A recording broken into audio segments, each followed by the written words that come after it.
कर रहा है। चलो आगे बढ़ो। हाँ भाई, तो हम लोग सबसे पहले एक आध दो क्वेश्चन जो टूट पड़े लोग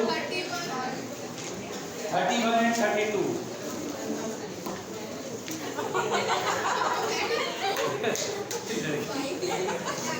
किसको कैमरे मारने का बड़ा शौक है।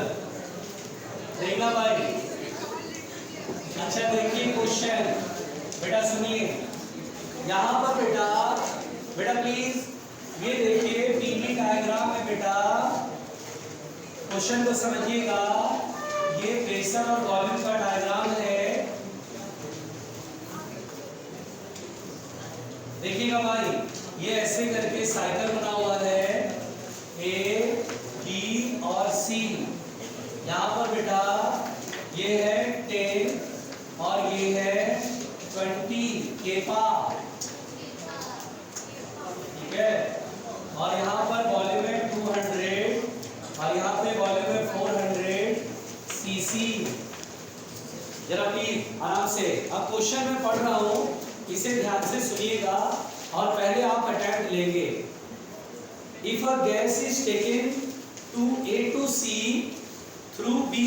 अच्छा बेटा ये एरो ऐसे बनाया हुआ, सॉरी, जब गैस ए से सी जा रहा है बी के थ्रू, यानी बेटा ए से बी गया फिर बी से सी गया, तो then heat absorbed by the gas is 8 joule, यानी एबीसी पाथ में हीट एडेड है 8 जूल एडेड, हीट एब्सॉर्ब हुआ 8 जूल। ध्यान दीजिएगा, heat absorbed by the gas in taking it from A to C directly, और A से सी अगर directly जाता है तो हमें बताना है कितना हीट एब्सॉर्ब करेगा, कितना हीट एब्सॉर्ब करेगा। इस क्वेश्चन को सृजन ये कह रही थी कि सर क्या पढ़ाया आपने, सवाल ही नहीं बनते हैं। सही बात है, क्योंकि उसके लिए बेटा न्यूरॉन्स की जरूरत पड़ती है, ठीक है। देखिए अब यहाँ पर ध्यान दीजिएगा, प्लीज ध्यान दीजिएगा। एबीसी पाथ को देखते हैं पहले। अच्छा देखिए एबीसी पाथ में हम फर्स्ट लॉ ऑफ थर्मोडायनामिक्स बना रहे हैं, delta Q equal to delta U plus delta W. देखिए एबीसी पाथ में डेल्टा क्यू कितना है 1 और डेल्टा यू और डेल्टा डब्ल्यू वर्क डन। क्या एबीसी पाथ में बी से सी में तो वर्क डन 0 हो जाएगा, और ए से बी के लिए एरिया निकाल लेते हैं यहाँ से यहाँ तक, और वैसे भी आइसोबारिक पी डेल्टा भी समझ लेते हैं। तो प्रेशर कितना है 10 के पार 10 × 10⁻³ और वॉल्यूम में चेंज 400 और 200 का डिफरेंस 200 और सीसी है तो 10⁻⁻6 मीटर क्यूब। सही है। अगर ध्यान दे तो 1 2 3 और 3 6 हो गया तो कट जाएगा, तो डेल्टा यू बराबर होगा 8 - 2 which is equal to 6 joule. तो हमसे कह रहा बेटा ए से सी तक जाने में कितना हीट एब्सॉर्ब होगा, तो अब ए से सी के लिए हम फ्लोट लगाएंगे। डेल्टा क्यू पूछा है, डेल्टा यू तो 6 वही रहेगा, ए से सी तक में चाहे जैसे घूम के जाओ, जा तो ए रहे हो फिर सी तक पहुंचे हो, तो डेल्टा यू से। अब वर्क डन हम लोग पढ़ चुके हैं। ये पीवी डायग्राम में वॉल्यूम एक्सिस एरिया, ये एक पूरा ट्रेपेजियम है, half into sum of parallel sides, ये साइड और ये साइड जोड़ दो 10 और ये 20 मिलाकर कितना 30 इनटू 10⁻³ और परपेंडिकुलर डिस्टेंस 200 सीसी देखो तो दिखाई दे रहा है क्या इधर। अब देखिए 1 2 3 10⁻6 से ये कट गया और 2 से 2 भी कट जाएगा, 6 + 3 = 9 जूल। ये इतना खतरनाक है कि लोगों ने कहा पता नहीं क्या पढ़ाते रहते हो, क्वेश्चन ही नहीं बनता है, ऑप्शन भी नहीं है, 9 जूल भी नहीं है, कम वक्त क्या पढ़ाया है मैंने कम वक्त। हाँ then heat absorb by the gas, और अगर ऑप्शन नहीं आया तो इसका मतलब टीचर गलत है। इसका आंसर लिखो 9 जूल। अच्छा सृजन में वाकई थोड़े न्यूरॉन आ रहे हैं भाई, है ना। गोबर इज रिप्लेस्ड बाय न्यूरॉन्स, ठीक है। तो ऐसा कैसे हो सकता है? हो सकता है कुछ भी हो सकता है साइंस में यार। हाँ भाई मिटाए, मिटा दे बच्चों। अगला सवाल, हाँ और कौन सा था? 32 और बचता। चलो भाई 32 नंबर क्वेश्चन। आइए ध्यानक प्रश्न की तरफ चलते हैं। आइए ध्यानक प्रश्न की तरफ चलते हैं। मिटा दे बेटा। अच्छा लक्ष्मी लिख रही है अभी। अरे मॉड्यूल में ही छाप दिया। हाँ ये भी सही किया, ठीक है ठीक है, छाप थोड़े नहीं मॉड्यूल फिर 2 पुस्तकों तक पढ़ी जाएंगी। ये मॉड्यूल यही खत्म हो गया, ठीक बात है।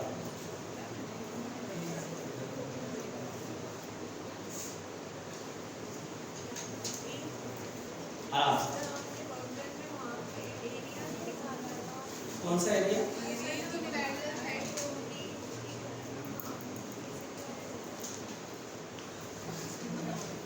सही में यार गूगल एकदम अभी भी मौजूद है बेटा। ए से सी में trapezium area half sum of parallel sides into perpendicular distance. इसमें ट्रायंगल और रेक्टेंगल दोनों शामिल हो गया। मिटा दे बेटा। चलिए नेक्स्ट क्वेश्चन।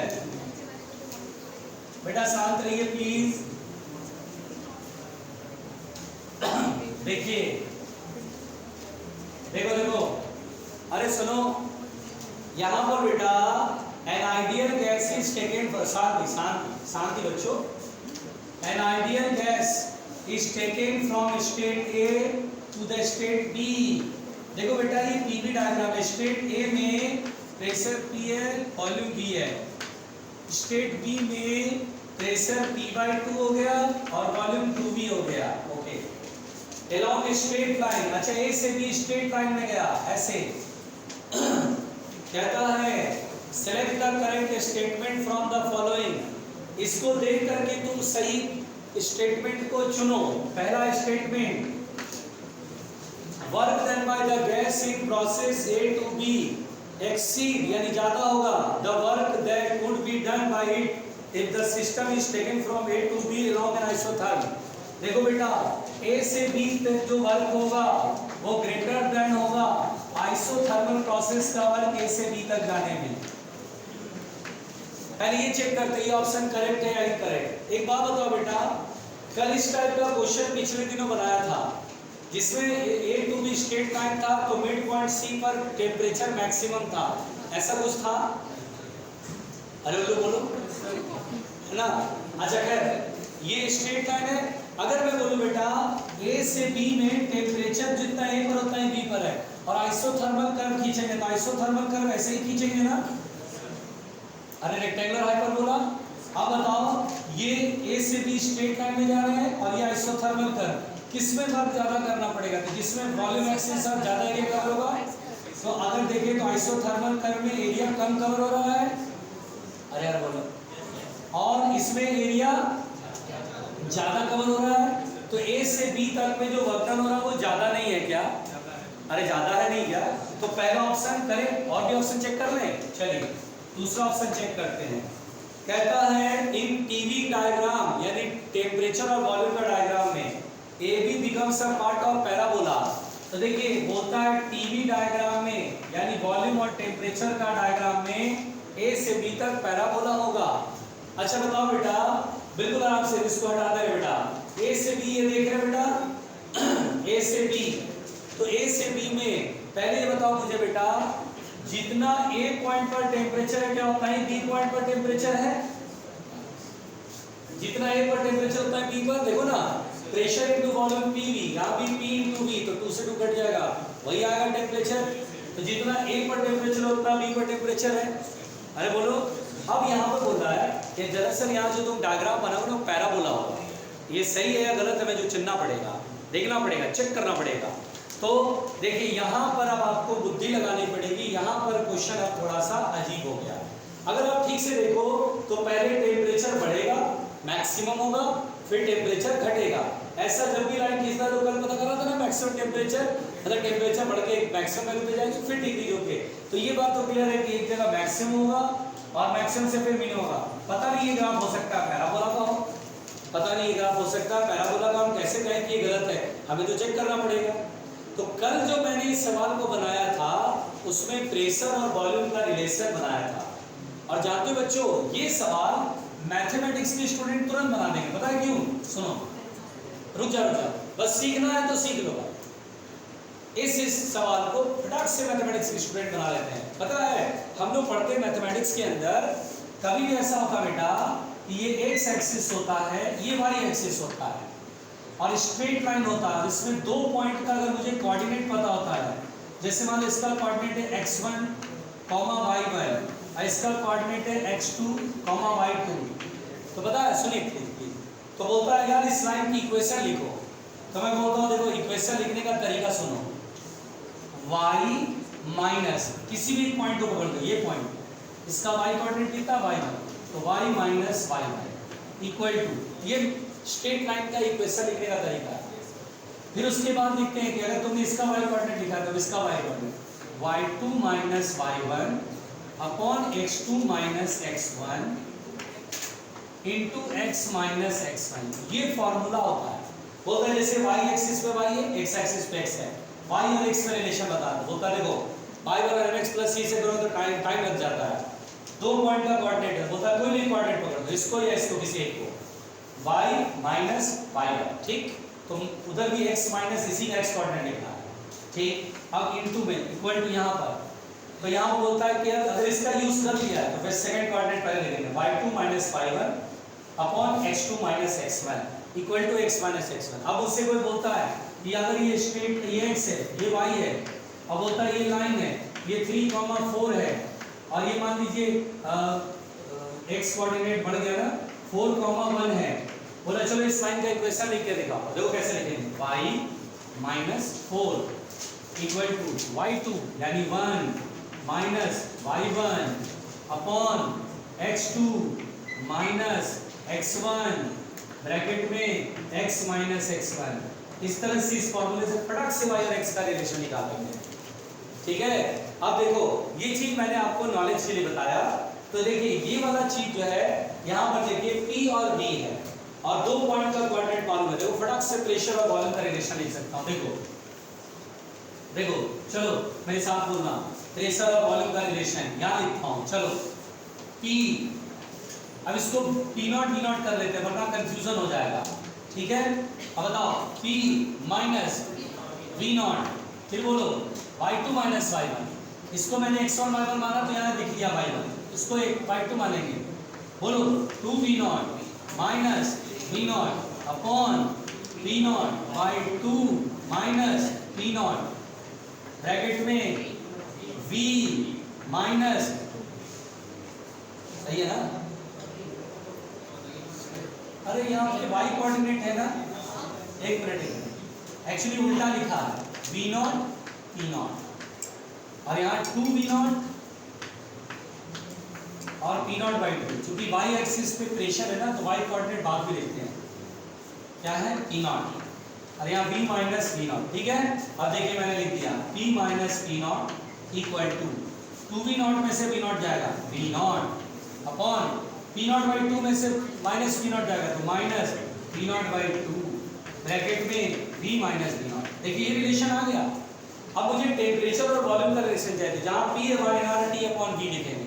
मान लो 1 मोल है गैस का, क्या प्रॉब्लम है, तो P की जगह RT अपॉन V नॉट लिखेंगे, RT upon V minus P not, घबराना नहीं, इक्वल टू उधर करके लिख देंगे, बराबर P नॉट, ठीक है। ये माइनस उधर गया plus, minus 2 V naught upon P not bracket में V माइनस V नॉट, ठीक, यहाँ तक समझ में आ रहा है बच्चों।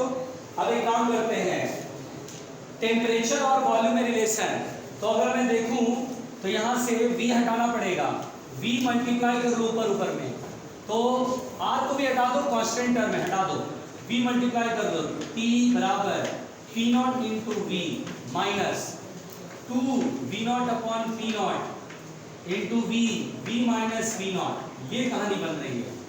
अच्छा यहाँ गड़बड़ लिखा है मैंने, क्यों गड़बड़ लिखा है, y2 की वैल्यू है P नॉट बाई 2, ये कटना पिटना शुरू हो जाएगा, y1 की वैल्यू है P नॉट, रुक जाओ बेटा जरा सा है, और यहाँ पर कितना है x2 माइनस x नॉट, ये वाला देखो पी नॉट वाला टर्म उड़ जाता है दरअसल। ये देखिए यहाँ पर कितना आएगा, यहाँ पर कितना आएगा बेटा, minus P naught by two, 1/2 में समझ जाएगा, और अपॉन बी नॉट, ये कट्टा फिट्टा होता है, यहाँ आ जाएगा 2 P naught by B naught. ठीक है, एक काम करते हैं, थोड़ा सा ना आर को मैंने हटा दिया, कांस्टेंट टर्म है, टी बाई बी, इस ब्रैकेट को खोल दो तो इजी पड़ेगा। क्यों? क्योंकि बी नॉट से बी नॉट कट जाएगा, यह आएगा 2 P naught by B naught into V, और minus minus plus, V naught से बी नॉट उड़ गया, 2 पी नॉट। ठीक है, और 2 पी नॉट में से पी नॉट, सॉरी ये 3 पी नॉट हो जाएगा ना, तो टी बराबर, अब हम मल्टीप्लाई करो, 3 P naught B naught minus 3 P naught upon B naught, ये बी है ना, बी लिखेंगे, ये पैराबोला का इक्वेशन है। यस, ये पैराबोला है। देखो इसका आंसर बी भी होगा, इसका ऑल ऑफ दीजिए, देखो आंसर,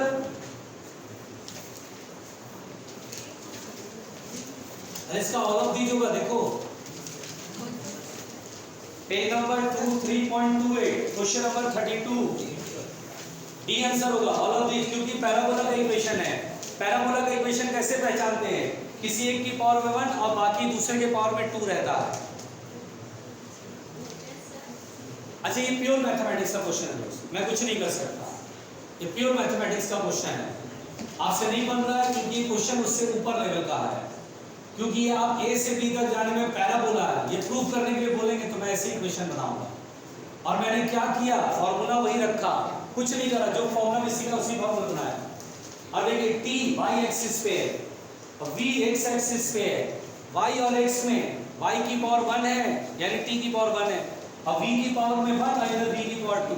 अगर ऐसा होता है कि दो वेरिएबल होता है, एक की पावर 1 है दूसरी की पावर 2 है, तो वो पैराबोला होता है, इसका आंसर होगा पैराबोला का, यानी ए और बी दोनों सही है, और मल्टीपल है तो डी ऑप्शन दिया ऑल ऑफ डी, तो डी भी सही है, मतलब डी देंगे आंसर, इसमें सी भी सही होगा। देखते हैं जरा, ए से बी जाने पर टेम्परेचर ऑफ द गैस पहले बढ़ेगा, यस पहले बढ़ेगा, मैक्सिमम पे जाएगा और फिर घटेगा।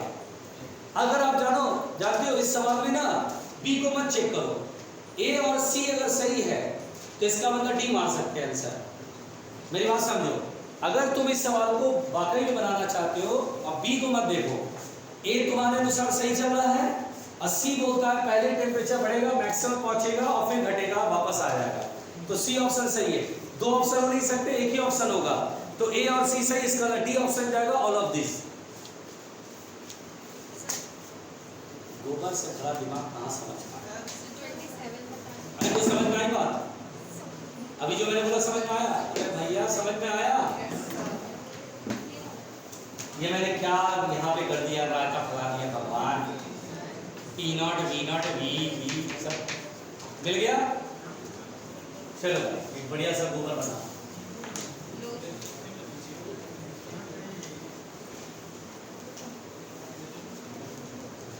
हाँ भाई चलिए,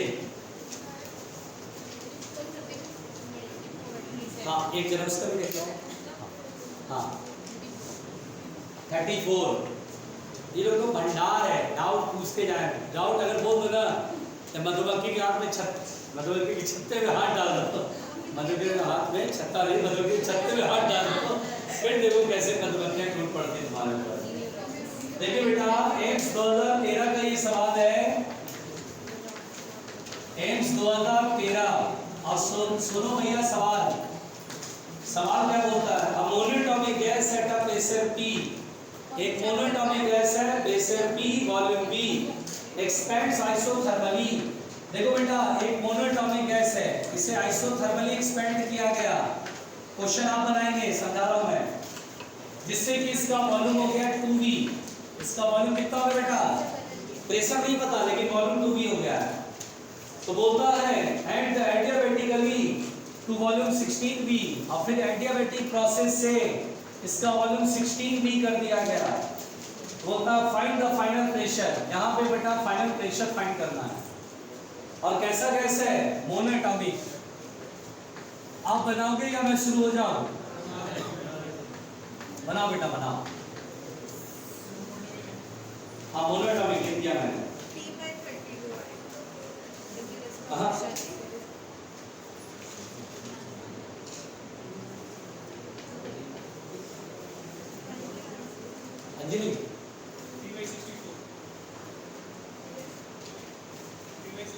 हाँ तो कुछ कह नहीं रहे थे बेटा।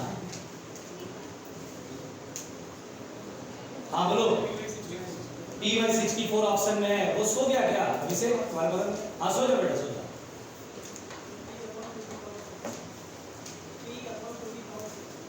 2 की पावर 6, 8 4 जा 32,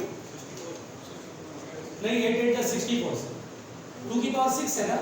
हाँ तो ठीक है 64 है। आसान है, बहुत सिंपल है, आइसोथर्मली करेंगे तो P1 V1 बराबर P2 V2, पहले प्रेशर P वॉल्यूम V, बाद का pressure P2 volume 2V, V से V खत्म, प्रेशर हो गया P/2, यहाँ हो गया प्रेशर P/2।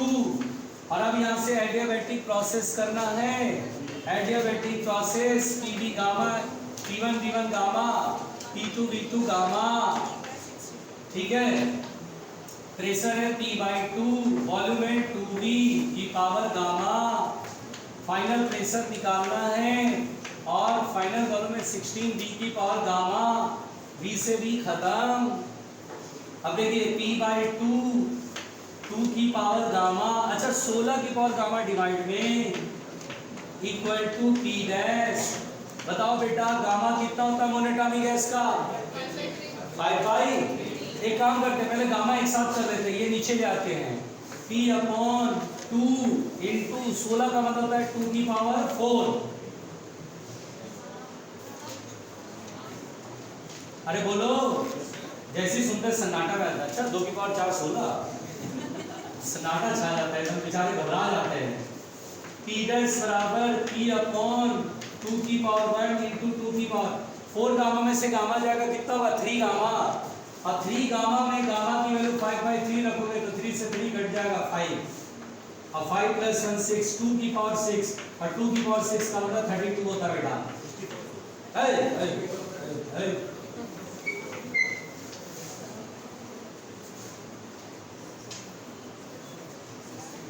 सेजा ने बोला कि ये सवाल कैसा है सर? आंसर ही नहीं मैच कर रहा है। 32 P बताया था ना तुमने, इधर देखो आ गया। छोटे छोटे कैलकुलेशन मिस्टेक होते हैं, मतलब पढ़ने लिखने वालों के लिए ये हो सकते हैं, उसको ठीक कर लीजिए। अरे देखिए प्लीज देखो, मिटा दो बच्चों, आराम से बिल्कुल संयम के साथ। मनोज कुमार सिंह भाग गया, मिटा दे। अरे दीदी मैं तैयार हूँ, यही हूँ, जरा लिख दो, मैं मिटा कर दूँ। इतना वजन पे ढोऊंगा तो जाओ, काय जान दे रही हो, यही हूँ।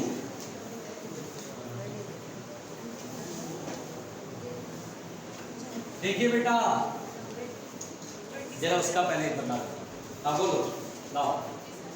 57 56 बनाइयो, सच से बताना, बनाइयो। अच्छा बेटा यहाँ क्वेश्चन बोला है the work upon energy absorbed यानी W/Q of a Carnot engine in 1/6। एक मिनट, कार्नोट इंजन में W/Q, अच्छा बताओ बेटा W/Q का मतलब क्या हुआ? Efficiency, work done per unit heat absorbed, है ना? यानी कहने का मतलब है W/Q यानी 1/6 दिया हुआ एफिशिएंसी। बोलता है now the temperature of sink is reduced to by 62 degree Celsius. अच्छा देखो बेटा, कार्नोट इंजन के लिए मैंने ऐसे ब्लॉक डायग्राम इमेजिन करने को कहा था।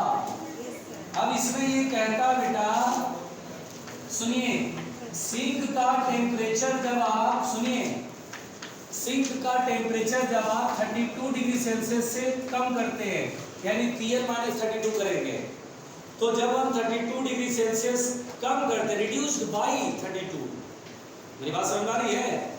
जो भी उसमें 32 की कमी करिए, then this ratio becomes twice, तो ये रेशियो में एफिशिएंसी ट्वाइस हो जाती है। The new efficiency becomes 2 times of E का। तो बोलता है what will be the initial temperature of sink and source. तो बताइए TL बराबर व्हाट एंड TH बराबर व्हाट। आप अटेम्प्ट लेंगे या मैं शुरू हो जाऊं? करिए, शांति बच्चों, शांति।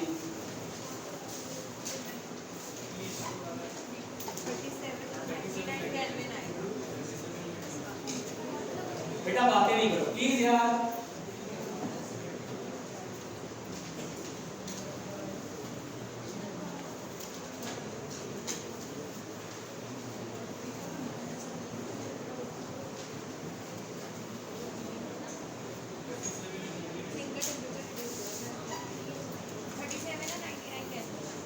केल्विन तो नहीं है। हाँ डिग्री सेल्सियस में है। सिंपल कहानी है। ये जो एग्जाम है किस एग्जाम का सवाल है? किसी एग्जाम का सवाल नहीं है। हाँ है 2000 ARPMT 2000 में पूछा था। शायद आप धरती पे नहीं थे उस समय ये आया था सवाल। ठीक है हाँ ये 2000 में आया बेटा ईयर 2000।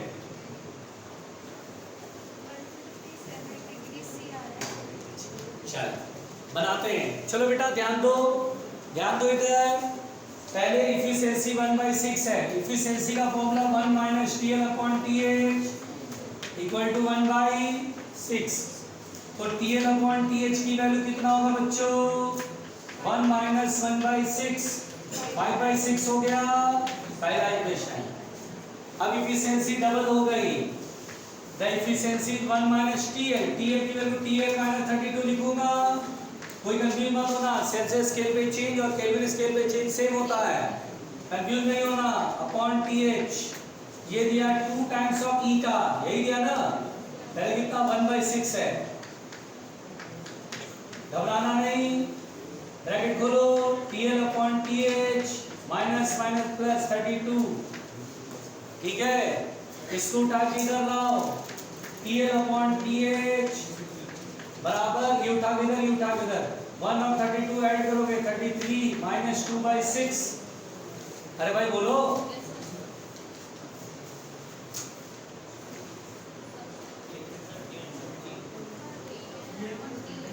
यार यहाँ TH आएगा ना। हाँ वही मैं कहूँ कि ऐसे कैसे गड़बड़ हो गया। ऐसे कैसे गड़बड़ हो गया। 1 - TL/TH कितना बेटा? अच्छा ये क्या करते हैं 1 - TL/TH 1/6 नहीं है क्या? देखो ना इसकी जगह 1/6 लिख दूं। चलो सर 1/6 लिख दो। 32/TH ये उठा के इधर लाओ 1/6 इधर आएगा 2 में से बन जाएगा 1/6 बराबर 32/TH। ये TH केल्विन में आता है कितना आएगा 6 2 12 1 6 3 18 और 192 192 केल्विन 192। हाँ सही तो है। कुछ गड़बड़ किया क्या मैंने? हाँ यार अब 192 केल्विन में 273 सब्ट्रैक्ट किया तो माइनस चला जाएगा। देखो क्या ये गड़बड़ किया क्या मैंने? न्यू इफिशिएंसी डबल हो गई 2/6 1 - TL-32/TH। सब कुछ तो ठीक है ना? कहीं हल्का सा कहीं ना कहीं मिस्टेक किया मैंने।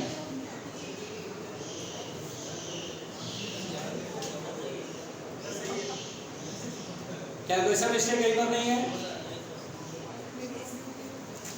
अरे रे कहीं कोई मिस्टेक किया क्या?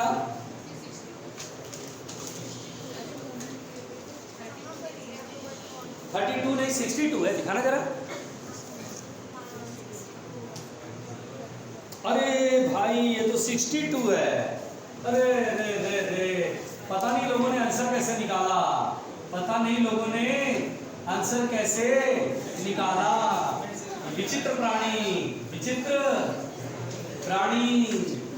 और अब मल्टीप्लाई करो लाहौर वाला ऊपर 6 2 12 1 इसमें 273 घटा दो बेटा डिग्री सेल्सियस से कितना आएगा 99 डिग्री सेल्सियस। अब आएगा 99 62 डिग्री सेल्सियस से घटाया गया था।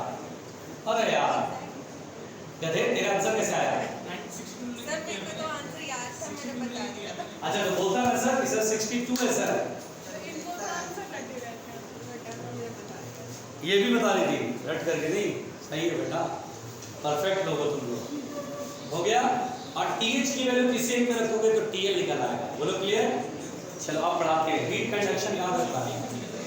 हाँ बिल्कुल, कल भी सर दिल्ली पुलिस कल भी आएगी। अच्छा कल नहीं आएगी, कल नहीं आएगी, संडे को ऑफ है, कल क्लास नहीं होगी। अच्छा चलो क्लास ले लेते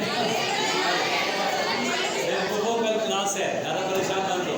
मैं तो तुम लोग का एक्सप्रेशन देख रहा था कि तुम लोग क्या कह रहे हो। कल क्लास होगी बेटा। और एक बात और, कितने बजे टेस्ट है? तो 2 से 5 हमारी क्लास होगी और उस क्लास में पूरी हीट ट्रांसफर का कहानी फिनिश, ठीक है? हाँ आपको बताया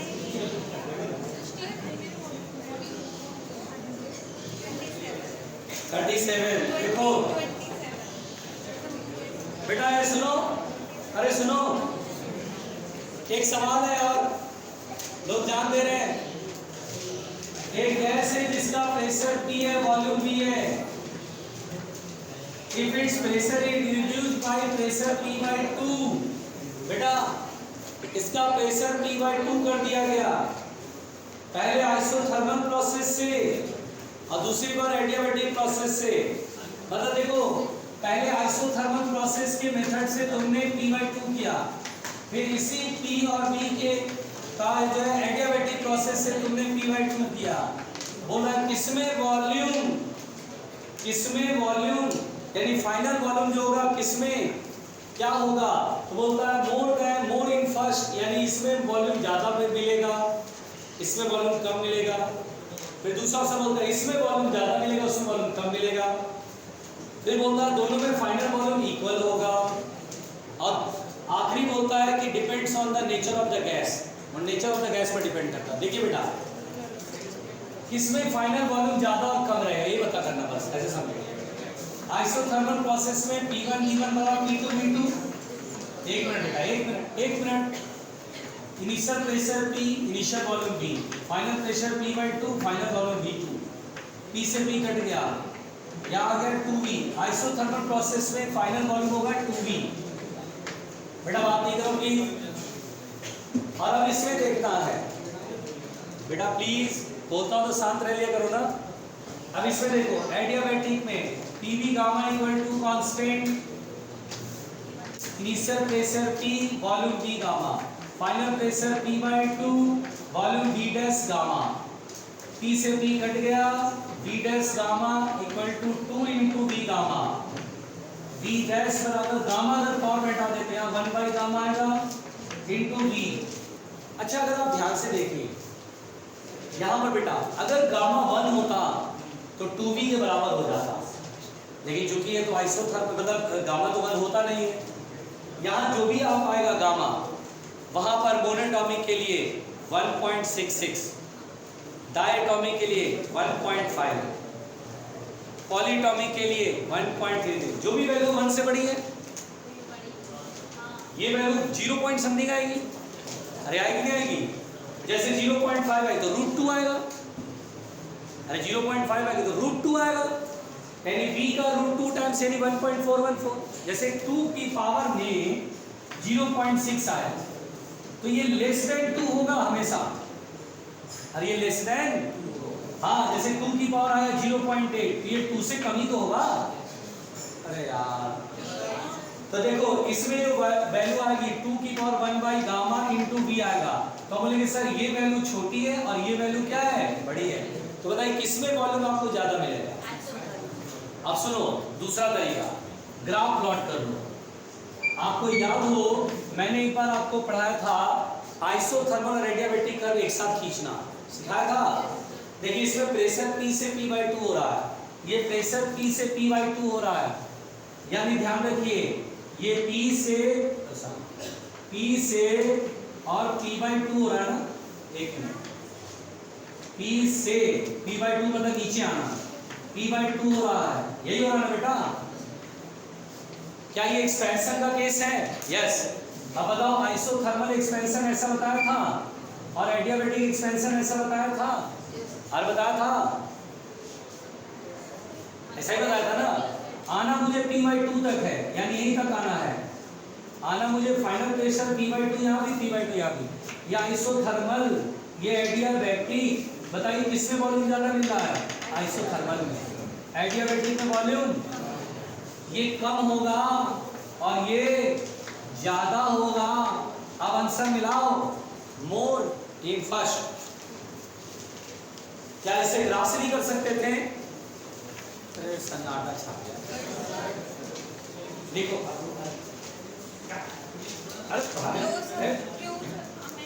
रुक जाओ, हाँ बोलो, तेरा जरा है बच्चा सब जान दे, 12 हाँ नीट 2013 का सवाल है, जोर से बोलो, नीट 2013 का सवाल है, मिटा दो ग्राफ सीधी पड़ा ये सवाल।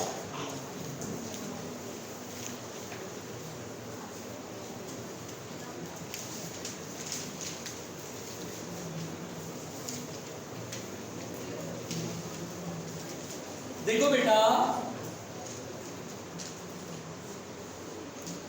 ये 12 वाला है ना।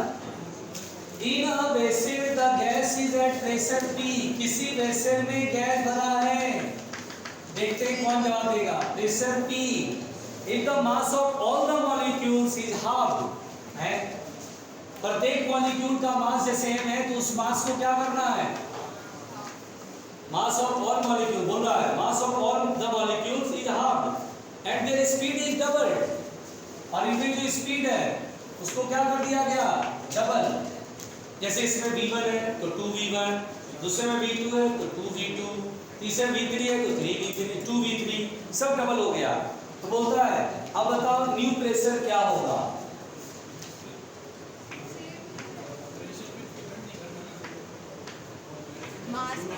अरे वो हो चुका है, तुम टेंशन ना लो, वो बोल दिया कि हर मॉलिक्यूल की स्पीड को हमने ऐसा कर दिया। इधर सुनिए, अरे अरे अरे अरे इधर फाइनल प्रेशर आप बनाएंगे या मैं शुरू होगा?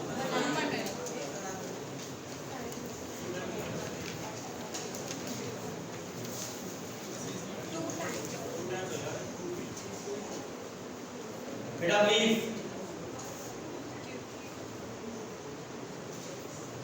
हो गया।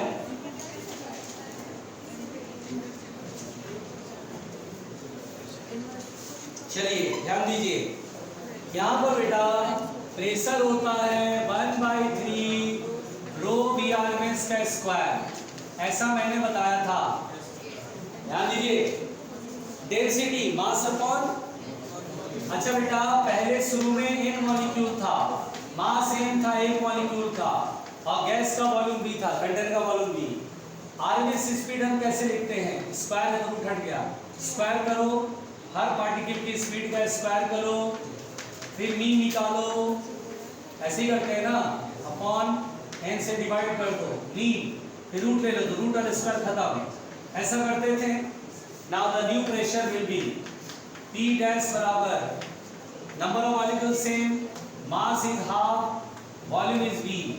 नाउ एवरी पार्टिकल की स्पीड डबल कर दी गई है, जैसे यहाँ 2v1 का whole square, 4v1 square, 4v2 का स्क्वायर, ऐसे करके 4vn का square upon number of molecule same है, n से n कैंसिल, जैसे यहाँ से n से n cancel, 1/3 m upon 2v, और 4 कॉमन लेंगे बाहर आ जाएगा, ये आ गया v1 square plus v2 square plus dot dot dot, इन दोनों को डिवाइड कर दो तो p dash upon p, common sense, ये वाला टर्म इससे कट जाएगा, ओके, 1/3 से 1/3 कट जाएगा, ओके, m और b कट जाएगा, ओके, और यहाँ 2 बच जाएगा, तो p डैश ऊपर है 2/1, यानी p डैश की वैल्यू होगी 2p। मिला आंसर?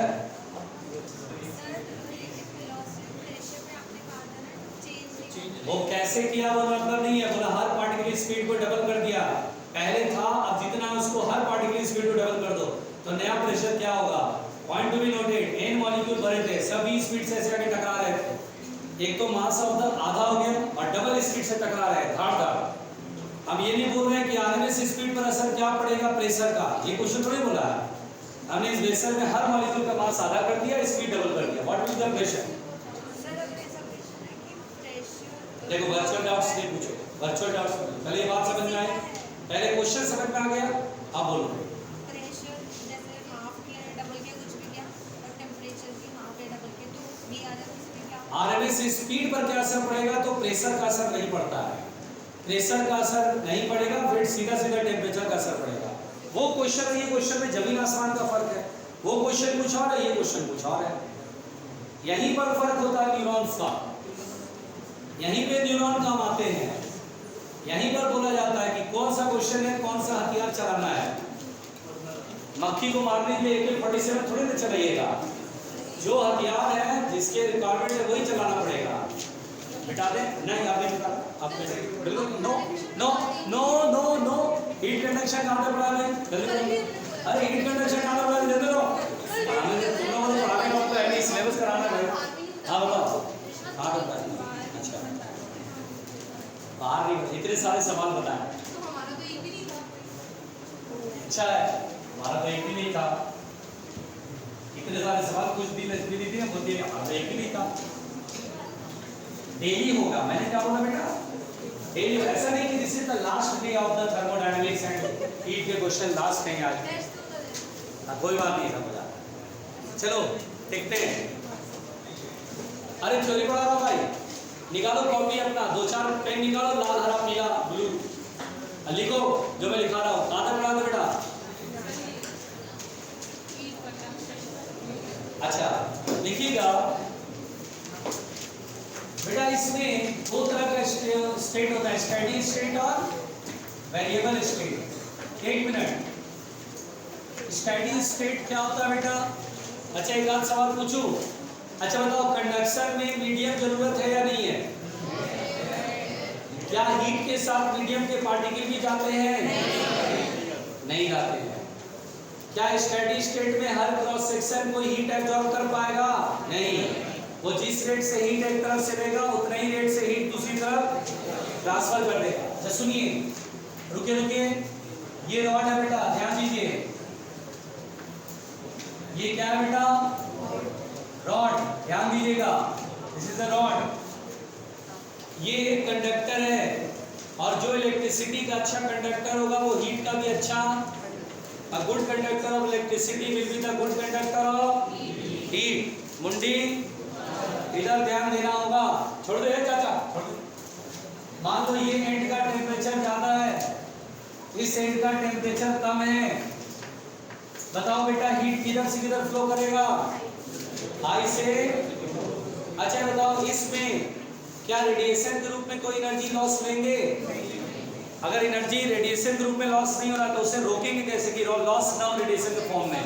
तो कपड़े से लपेट देंगे ताकि कोई रेडिएशन में के रूप में लॉस एनर्जी ना हो। इधर ध्यान देना। अच्छा स्टेडी स्टेट में जैसे ये कोई क्रॉस सेक्शन मैंने ऐसे बनाया, ध्यान देना, ये कोई क्रॉस सेक्शन मैंने ऐसे बनाया मुंडी ऊपर रख के। अच्छा बताओ बेटा, ये जो क्रॉस सेक्शन बताया, ये बनाया ऐसे, पता है इस क्रॉस सेक्शन को ना आइसोथर्मल सरफेस कहते हैं। क्यों? क्योंकि जितना टेम्परेचर पहले बढ़ना था बढ़ गया, जितना खाना था खा लिया। अब तो ये नियम चल रहा है कि ना खाऊंगा ना खाने दूंगा। अब तो जिस रेट से हीट लेगा उसी रेट से हीट को आगे देगा। और कल मैंने पिक्चर का नाम दिया था गोल्ड, इसमें ही था ना, एक हीट लिया एक हीट आगे दिया, उस हीट का आधा टुकड़ा काट के जेब में नहीं रखा, ठीक है, वो सारा हीट लिया फिर आगे दे दिया, फिर आगे से लिया आगे भेज दिया, यही था ना। यानी एक तरफ से हीट जितने रेट से लेगा उतना ही रेट से आगे हीट देगा। अच्छा बेटा एक बात बताओ, जैसे जैसे मैं हीट फ्लो की डायरेक्शन में चलूंगा पूरे थ्रू आउट पूरे रॉड में हीट करंट ऐसे फ्लो रहा होगा, जैसे like electric current in the conductors, conducting wire में जैसे करंट फ्लो होता है, लाइक वैसे हीट का करंट फ्लो लगेगा, ऐसा लगेगा करंट फ्लो रहा है। इस क्रॉस सेक्शन को हम बोलते हैं आइसोथर्मल सरफेस। क्या बोलते हैं बेटा? सरफेस, ठीक है। तो बताइए स्टेडी स्टेट में क्या सीखा आपने कि कोई भी क्रॉस सेक्शन एक तरफ से हीट लेगा और उसी रेट से दूसरी तरफ हीट। रुको, अच्छा बताओ बेटा, जैसे जैसे हीट फ्लो की डायरेक्शन में चलेंगे जो भी क्रॉस सेक्शन पड़ेगा उनके टेम्परेचर क्या होंगे? डिक्रीज करते जाएंगे, सब के सब कांस्टेंट होंगे। जैसे इसका मैंने बोला 50 डिग्री सेल्सियस, तो यहाँ कोई क्रॉस सेक्शन बनाऊंगा तो बताओ इसका टेम्परेचर कम होगा 50 से ज्यादा है 50 से कम, तो बोलेंगे कम होगा, मान लो 40, लेकिन जो भी होगा वो क्या रहेगा, कांस्टेंट। अब टेम्परेचर नहीं बढ़ेगा। ये बड़ा बाबू था, ये छोटा बाबू है। बड़ा बाबू रिश्वत ज्यादा लेता था तो बड़ा बाबू ने अपना मकान घर बड़ा बड़ा बनाया। ये छोटा बाबू है, ये रिश्वत कम लेता था, इसका गाड़ी भी छोटा रहेगा, मकान भी छोटा रहेगा। अब मोदी सरकार आ गई, बोली यार घूस लोगे तो रायता फैला दूंगा, नौकरी खा जाऊंगा, न खाऊंगा ना, तो बोला ओके, अब जितना लिया था वो ले लिया, अब आगे लेना बंद। इसका फिक्स हो गया मामला, इसका भी तुमने जितना धन कमाया वो उतना ही रहेगा, बढ़ नहीं पाएगा धन।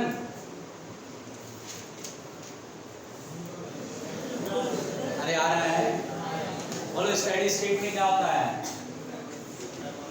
The rate of flow of heat through each cross section will be same, so each cross section will be, प्यारे उल्लुओं प्यारे।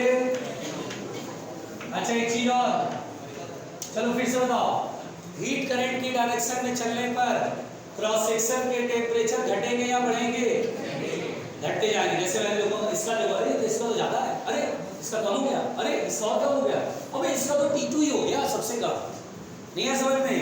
लेकिन जो होगा वो, अरे जो होगा वो कांस्टेंट होगा। इसीलिए इसका नाम क्या पड़ा है, isothermal.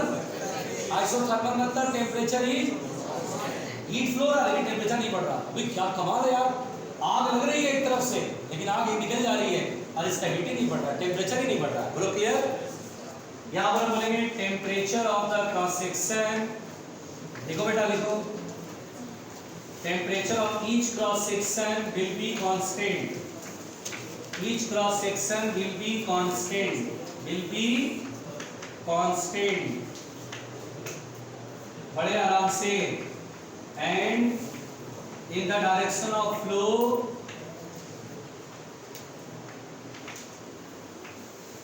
in the direction of flow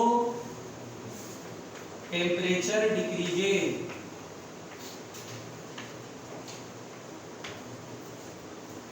इसमें ना एक कंफ्यूजन होता है, लोग बोलते हैं सर टेम्परेचर आपने भी बोला कांस्टेंट है, फिर घट कैसे रहा है। अरे भाई कांस्टेंट किसी एक क्रॉस सेक्शन का है, लेकिन फ्लो की डायरेक्शन चलने पर जैसे जैसे क्रॉस सेक्शन मिलते जाएंगे उनके टेम्परेचर कम होते जाएंगे। कांस्टेंट भी और घट भी रहा है, कंफ्यूज जाते हैं। बोलो आया, ध्यान से खा लो, तुम लोग आज पढ़ लिया और अब खा लो और फिर खा के फिर सो जाना, ठीक है। ये पूरे टाइम सोते हैं, फिर खाते हैं, फिर सोते हैं और फिर घर पे जाके बोलते हैं आज हमने बहुत पढ़ाई करी मम्मी, आज तो गजब पढ़ा हमने। अच्छा मम्मी नहीं बोलते, मम्मा मम्मा आज मैंने बहुत पढ़ाई करी थी। डैडी को बता देना। अच्छा डैडी सेजल बोलते पापा को, डैडी पापा कोई तो शिष्य पे पापा को बाबूजी बोलते हैं ना, पिताजी। तो तुम तो बोले कि पिताजी, तो अच्छा मन कर गया सुबह उठे पिताजी, मन के पापा। अच्छा ठीक है, ये अच्छा बच्चे को, वरना डैडी और डैडी का जो फैशन चल रहा है ट्रेंड, अच्छा बच्चों पॉप्स बोलते हैं,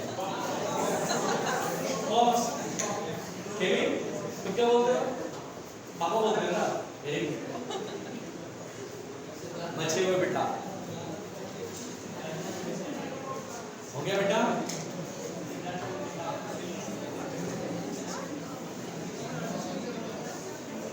खा लो, यीशु को भी खिलाओ, जगाओ उसका, खाने का टाइम हो गया। अच्छा व्रत है यार, आएगा व्रत, अमावस्या का व्रत किया है, मिटा दे।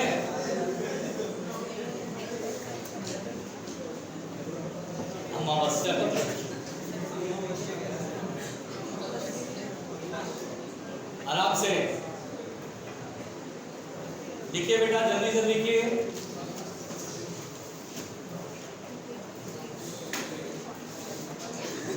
हाँ अब सुनिए बेटा, ध्यान से सुनिए। यहाँ पर अब जो मैं बता रहा हूँ बेटा, देखिए ध्यान से देखिए।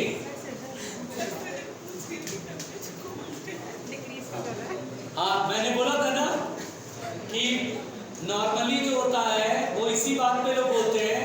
अभी आपने बोला टेम्परेचर कांस्टेंट है, फिर लिखा बट करके लिखा टेम्परेचर डिक्रीज है।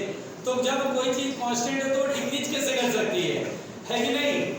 अरे तो बैल जैसे 4 लोग हैं, ठीक है सर, इसके पास जितना पैसा है वो फिक्स हो गया, इसके पास जितना पैसा फिक्स है, फिक्स है, फिक्स है।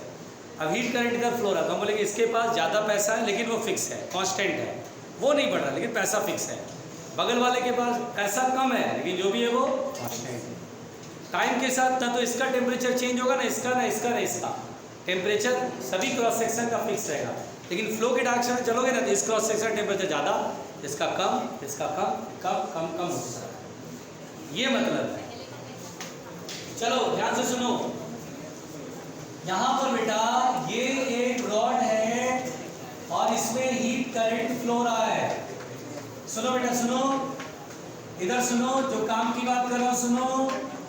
The rate of flow of heat, the rate of flow of heat, सुनो बेटा सुनो, ये बात नहीं करो भाई। आप कुछ नहीं बोलेंगे तो स्टेडी स्टेट समझना, वेरिएबल की बात ही नहीं करेंगे। तो the rate of flow of heat, जिसे हम बोलते हैं बेटा हीट करंट, इसे और क्या बोलते हैं? Heat current.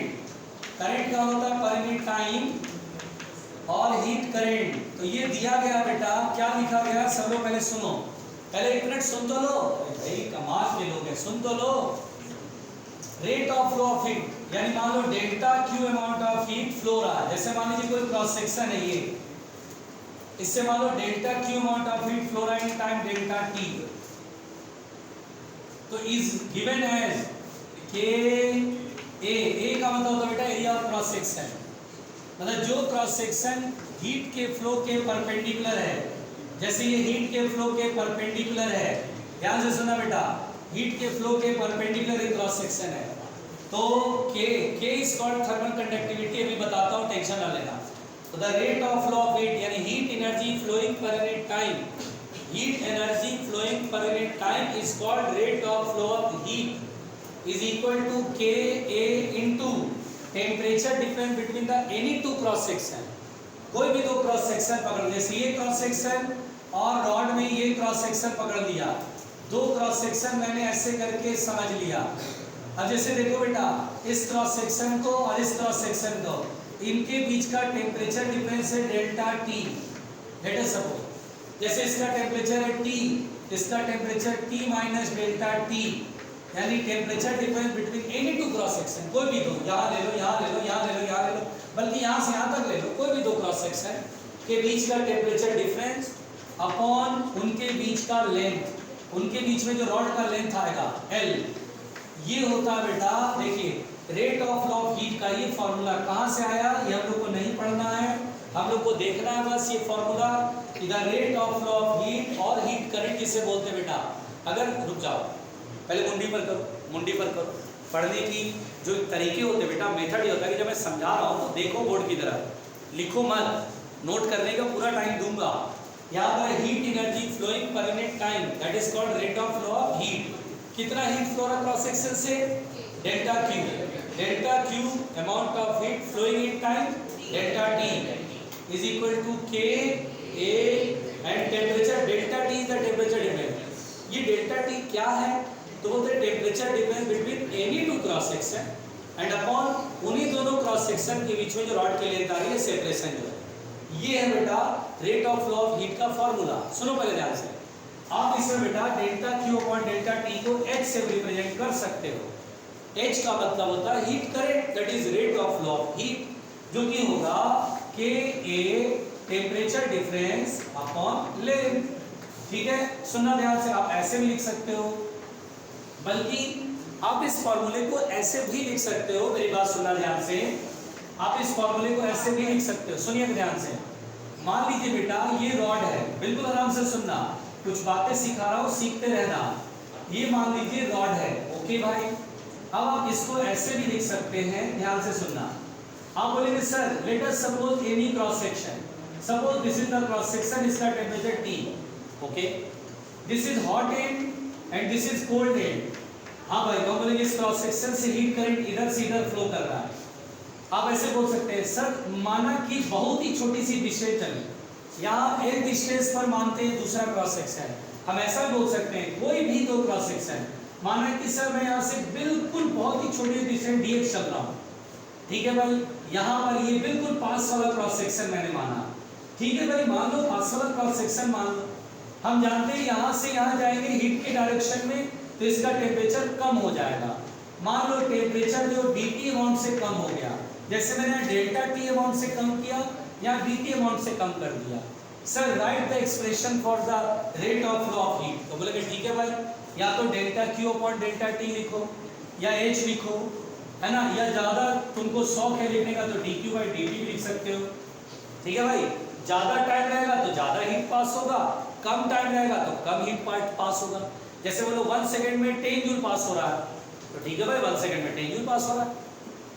2 सेकंड करोगे तो 20 जूल हो जाएगा, 3 सेकंड करोगे 30 जूल होगा, रेट ऑफ फ्लो तो एक ही रहेगा। तो dq by dt equal to k a, और यहाँ पे बेटा टेम्परेचर डिपेंड में dt लिखेंगे और अपॉन dx लिखेंगे और आगे माइनस देंगे। अब आप बोलेंगे ये क्या रायता फैला दिया, माइनस क्यों दिया, तो बोलेंगे जब भी कभी डिफरेंशियल फॉर्म d वगैरह लिखते हो तो उस समय बेटा आगे माइनस लगाना पड़ता है। माइनस साइन ये शो करता है कि हीट करंट की डायरेक्शन में चलने पर क्रॉस सेक्शन के टेम्परेचर डिक्रीज हो रहे हैं। जैसे इस क्रॉस सेक्शन का टेम्परेचर, फिर जैसे इधर गए तो टेम्परेचर क्या हो रहा है, डिक्रीज हो रहा है। तो कभी डेल्टा वाला फॉर्मूला लिखोगे तो माइनस देने की आवश्यकता नहीं है। यहाँ डेल्टा टी का मतलब high minus low, high temperature minus low temperature. यहाँ डी टी का मतलब था final minus initial. D T लिखते हैं मतलब डी का मतलब हो गया कि अब आपको फाइनल पहले और इनिशियल बाद में लिखना होगा। तो फाइनल माइनस इनिशियल करेंगे तो माइनस में आएगा, इसलिए आगे एक और माइनस लग गया। तो अब आपको सीधा सीधा पूछा जाए यार D Q by D T में माइनस क्या रिप्रेजेंट करता है, तो बोलते हैं यार माइनस इसलिए ये रिप्रेजेंट करता है कि हीट करंट के डायरेक्शन में चलने पर जो क्रॉस सेक्शन से उनके टेम्परेचर डिक्रीज होते चले जा रहे हैं। आपको इसका टेम्परेचर ज़्यादा मिलेगा, फिर इसका कम मिलेगा, फिर और कम, फिर और कम, फिर और कम, ऐसा ही होगा। बोलो क्लियर हुआ? पहुंचो।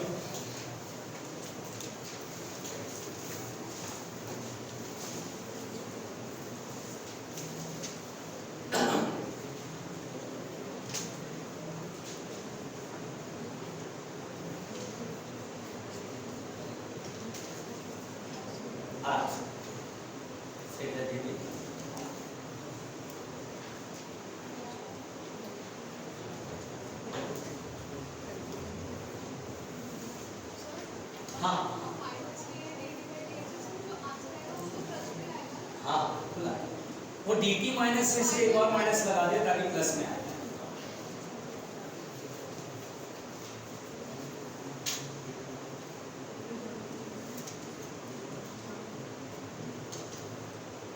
हो गया बेटा?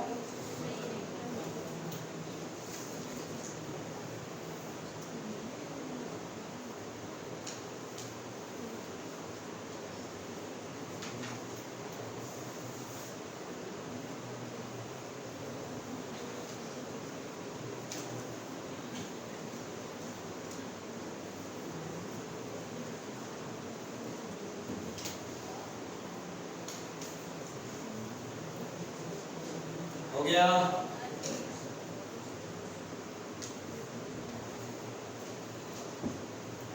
ठीक है से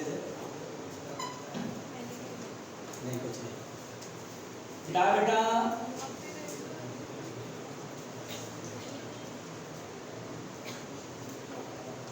यहां पर इधर की साइड बिठाओ, इधर की साइड।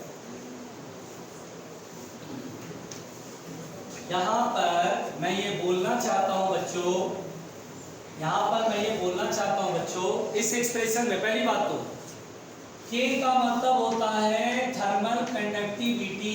K का मतलब क्या होता है बेटा? हाँ, जो मैं बोल रहा हूँ ध्यान से सुनोगे तभी कुछ सीख पाओगे। थर्मल कंडक्टिविटी होता है, ऐसा यूनिट बोले तो अगर मैं बोलूँ तो K का ऐसा यूनिट बोले तो हीट एनर्जी पर यूनिट टाइम वॉट, जूल पर सेकंड इज वॉट। हाँ कर लो बात, कर लो। 2 फ्रेंड बात कर रहा, अपना मोबाइल ले लिया, अपना चेंज हो गया अपना सब कुछ। देखिए ये पावर है जो कि वॉट में होगा, किसमें होगा बेटा, वॉट। एरिया मीटर स्क्वायर और लेंथ में मीटर, तो मीटर से मीटर कट गया, टेम्परेचर केल्विन, तो वॉट पर मीटर पर केल्विन होता है। या तो ऐसे लिखो या फिर ऐसे भी लिख सकते हो, वॉट m की पावर -1 k की पावर -1। रुको पहले रुको, हाँ ठीक दोस्त, बढ़िया। दोनों एक ही हॉस्पिटल में काम करेगा, एक ही कॉलेज में पढ़ेगा भी, दोनों डॉक्टर बनेगा और दोनों ही एक ही कॉलेज में एडमिशन लेगा। ध्यान दीजिए, थर्मल कंडक्टिविटी, उसके आगे मत दो, उसके आगे मत जाना, ठीक है। वॉट पर मीटर पर केल्विन, जरा ध्यान देना, वॉट पर मीटर पर केल्विन, इधर इधर इधर। It depends upon material, it depends upon, thermal conductivity बेटा मटेरियल पे डिपेंड करता है। अरे सुनो सुनो, पहले सुनो, आयरन रॉड की अपनी थर्मल कंडक्टिविटी होती है, कॉपर की अपनी होती है, सिल्वर की अपनी होती है। तो it depends upon material, it does not depend upon shape and size. ऐसा नहीं कि आयरन का रॉड हो तो कुछ और, आयरन का स्फेयर हो तो कुछ और, नहीं। It does not depend upon shape and size, does not depend upon shape and size. ये शेप और साइज पर डिपेंड नहीं करता है। रुक जाओ बेटा, ये सब प्रॉपर इंफॉर्मेशन है जो मैं आपको दे रहा हूं, भूलना नहीं है। फिर सुनो, इस एक्सप्रेशन में नेगेटिव साइन क्या शो करता है, नेगेटिव साइन शोज दैट कि, negative sign shows that temperature of cross section decreases, temperature of cross sections decreases in the flow of heat, in the direction of flow of heat, in the direction of flow of heat। बेटा आराम से देखिए, everything मैंने explain करा ठीक से। K को बोलते हैं थर्मल कंडक्टिविटी, मटेरियल पे डिपेंड करता है सिर्फ बेटा, और ये शेप और साइज पर डिपेंड नहीं करेगा। ऐसा नहीं कि आयरन का रॉड है, आयरन का प्लेट बना दे तो K चेंज हो जाएगा, नहीं, K विल बी सेम। और नेगेटिव साइन इस एक्सप्रेशन में क्या रिप्रेजेंट करता है कि क्रॉस सेक्शंस के टेम्परेचर डिक्रीज करते जाते हैं in the direction of flow of heat. हाँ अच्छी बात। अरे ये क्या था भाई, तो खत्म हो गया भाई।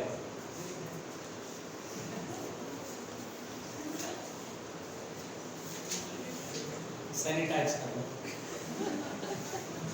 आराम से।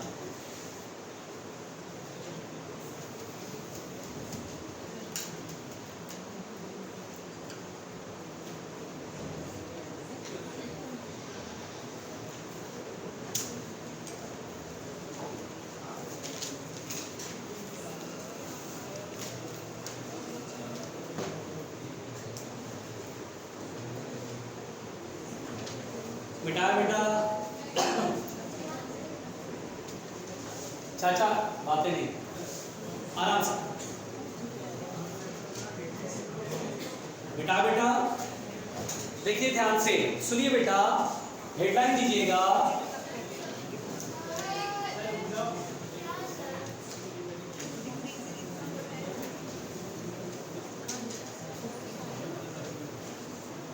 अच्छा एक चीज और इसमें सुनिए, एक चीज और इसमें सुनिए, ये जो डेल्टा टी अपॉन एल होता है, क्या हो गया, क्या हो रही, तू इधर से उधर क्यों जा रही हो? अच्छा तुम इधर से उधर जा रही थी, ओ कर रहे हो। अच्छा कौन मार रहा था? अच्छा गार्गी मार रहा था। अच्छा गार्गी मार रहा था। अच्छा बच्चे लड़कियों में आदत होती है, हाँ मैंने देखा है कई सारे सोफिस्टिकेटेड गर्ल्स जो है, मैं जा रहा हूँ ऐसे करके अलग ही चलता है। कौन सा मिला हुआ, जो भी मिला हुआ। हाँ अरे कौन मना करता है भाई, सृष्टि कुमार नहीं, सृष्टि कुमार है भाई, कैसे सृष्टि कुमार बोलेंगे, क्या दिक्कत है? सबको बोलने का अधिकार है, मुंडी पर करो है भाई। अरे Ram, delta T upon L को बोलते हैं temperature gradient.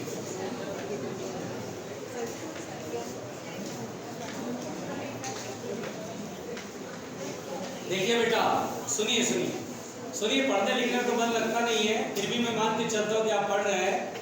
Delta T upon L temperature difference per unit length, इसको हम बोलते हैं टेम्परेचर ग्रेडियंट। ये चीज हमें याद होनी चाहिए, ठीक। अब सुनिए ध्यान से, समझ में आनी चाहिए। अब देखिए ध्यान से, इधर देखिए, अरे भाई इधर देखो, सुनो, मुंडी बंद करो। अगर हमसे कभी पूछा जाता बेटा thermal resistance of a rod, thermal resistance of a rod, देखिए thermal resistance of a rod, किसी रॉड का थर्मल रेजिस्टेंस, मैं क्या बोल रहा हूं सुनिए ध्यान से।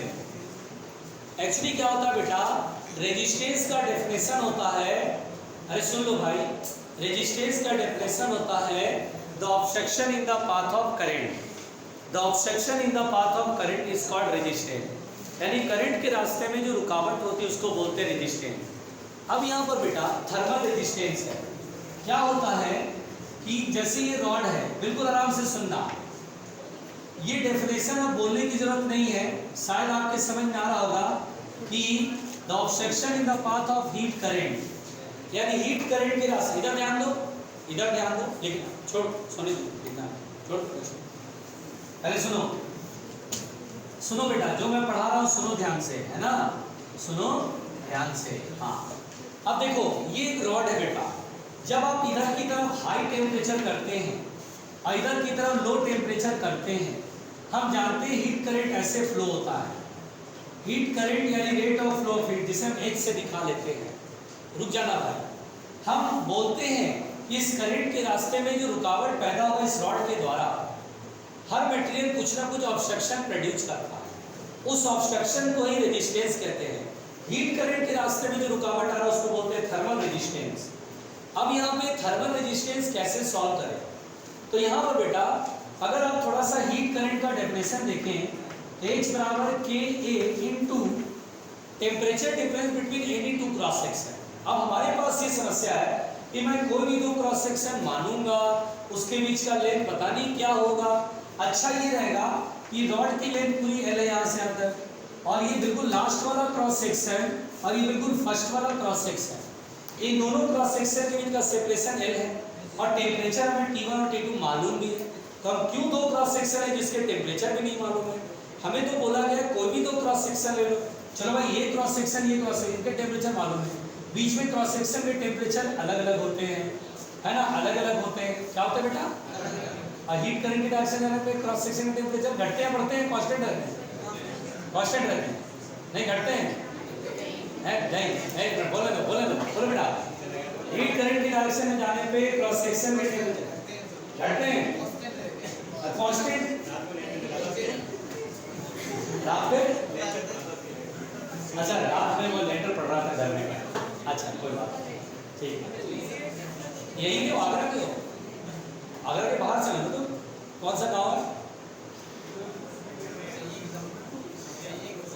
सैया की तरफ, आराम से बेटा, बेटा ये गाँव, अच्छा कह तो ऐसे रहे जैसे हस्बैंड, जैसे ये लोग इंग्लैंड से हैं, इंग्लैंड से है भाई, कब अगर जो घटिया और गधा पड़ा सुन रखा उसकी इतना इतना अजीब थोड़े नाम लगेगा, ये लग रहा है जैसे न्यूयॉर्क सिटी से आया है, ये कैसे नाम है,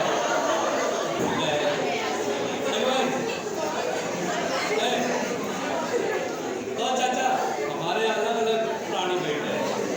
अच्छा गोबर को पता भी नहीं कब हंस रहा है, कब हमको सरप्राइज हो रहा है, ये भी नहीं पता है, बस हंस दे रहा है। चलो इधर, चलो भाई चलो ध्यान दो। हाँ मान लो बेटा, ये यहाँ से यहाँ तक जो है टेम्परेचर T1 और T2 है, high temperature minus low temperature upon L. चाचा चाचा सुनना, what is T1 minus T2? The temperature difference between the cross section, यहाँ से अंदर का क्रॉस सेक्शन, ठीक है। अगर बेटा मैं T1 माइनस T2 की वैल्यू लिखूं तो कितना आएगा जरा बताना। L upon K into H आएगा, आएगा ना। इसको हम लोग कंपेयर करेंगे ओम्स लॉ से। On comparing with Ohm's law, on comparing with, सुनिएगा ध्यान से, हम इसको बेटा ओम्स लॉ से कंपेयर करेंगे। देखिए प्लीज, अरे भाई प्लीज सुनिए, ओम्स लॉ से कंपेयर करेंगे। ओम्स लॉ सेज दैट कि V बराबर होगा IR, करंट इनटू रेजिस्टेंस। रुकिए बेटा रुकिए, V is what? Potential difference. जिस तरह से बेटा वहां पर कंडक्टर वाले केस में, इलेक्ट्रिसिटी वाले केस में पोटेंशियल डिफरेंस होता है दोनों एंड के बीच का, लाइक वैसे ही यहाँ पर टेम्परेचर डिफरेंस है दोनों एंड के बीच का। जैसे यहाँ पोटेंशियल डिफरेंस है, लाइक वैसे ही यहाँ टेम्परेचर डिफरेंस है। यहाँ इलेक्ट्रिक करंट है, यहाँ हीट करंट है। जब हम इन दोनों को कंपेयर करते हैं, V क्या है? दरअसल potential difference between the ends है V1 माइनस V2। तो इन दोनों को कंपेयर करते हैं, इट इज क्लियर दैट, ये साफ साफ समझ में आ रहा है कि यहाँ पर R की वैल्यू कितने के बराबर होगी? तो L by K is represent, जैसे R is the electrical resistance, उसी तरह L बाई K। अच्छा बताओ, यहाँ पे इलेक्ट्रिक करंट है तो यहाँ पर कौन है? Heat current. जैसे यहाँ इलेक्ट्रिक करंट को I से दिखाते हैं, हीट करंट का किससे दिखाते हैं? H से। तो it is clear that the thermal resistance is L upon KA।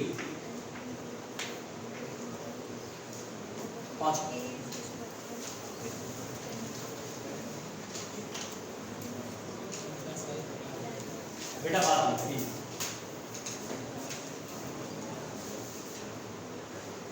शांति शांति।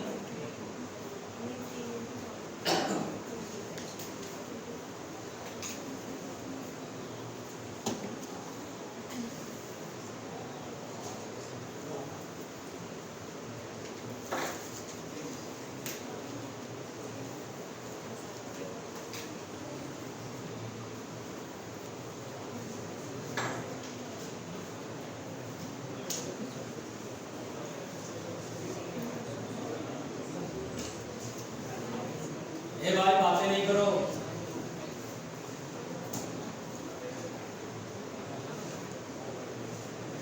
हो गया?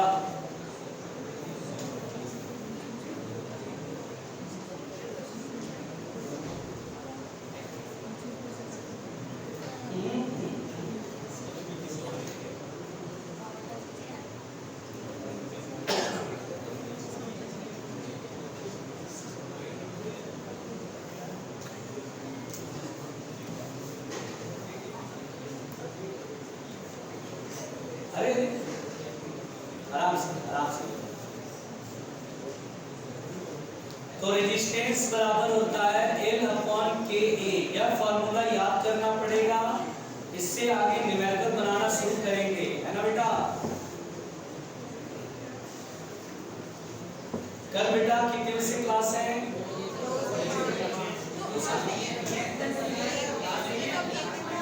अच्छा तो 1:30 बजे से लेगा, ठीक है। 1:30 से, हालांकि इसमें तो 80% नहीं आएंगे, जो आएंगे उनको तो पढ़ाना ही। हीट करंट, कंडक्शन पूरा कंप्लीट कर दो। 2 बजे 1 घंटा जबरदस्ती वेट करेंगे, 1:30 बजे ना। चलिए 1:30 पे क्लास है, ओके।